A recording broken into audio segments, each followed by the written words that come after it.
ছিলেন কয়লা শ্রমিক।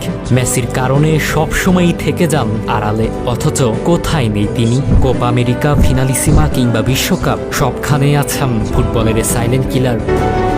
লিওনেল মেসির থেকেও আর্জেন্টিনার জার্সিতে বেশি সাফল্য অ্যাঞ্জেল ডি মারিয়ার। না, অবাক হওয়ার মতো কিছু নেই, এটাই সত্যি। ম্যাচ খেলার পরিসংখ্যান অথবা গোল করার সংখ্যায় নয়, গুরুত্বপূর্ণ টুর্নামেন্টের ফাইনালে আর্জেন্টিনার জার্সিতে প্রত্যেকটা গোল রয়েছে ডি মারিয়ার। অলিম্পিকের ফাইনালে হোক, কোপা আমেরিকায় ব্রাজিলের বিরুদ্ধে অথবা এবার বিশ্বকাপ ফাইনালে ফ্রান্সের বিরুদ্ধে ডি মারিয়ার অবদান অনস্বীকার্য।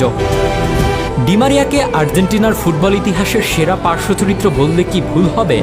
ব্রাজিলে 2021 কোপা আমেরিকার জয়সূচক গোলটাও করেছিলেন তিনি। ফ্রান্সের বিপক্ষে বিশ্বকাপের না থেকেও ফাইনালের শেষ অর্ধে নায়ক এমিলিয়ানো মার্টিনেস। কিন্তু ডি মারিয়া আর্জেন্টিনার শিরোপা জয়ের পথটা তো তারই তৈরি করে দেওয়া। শুরুতে পেনাল্টি জিতলেন, গোলও করলেন একটি। ডি মারিয়া 63 পর্যন্ত মাঠে ছিলেন, যতক্ষণ ছিলেন ফ্রান্সকে কাঁদিয়ে ছেড়েছেন। বাদিক থেকে তার দৌড়, পাসিং এবং সঠিক জায়গায় পৌঁছে যাওয়ার ক্ষমতা ফরাসি ডিফেন্সকে বারবার তছনছ করে দিচ্ছিল। সম্পূর্ণ ফিট ছিলেন না বলে তাকে তুলে নিতে বাধ্য হন কোচ।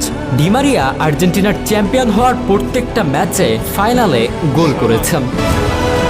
গল্পের ভূমিকায় প্রথম লাইনে লিওনেল মেসি, এমিলিয়ানো মার্টিনেজদের সঙ্গে, তাই ডি মারিয়াকে রাখতেই হবে, না হয়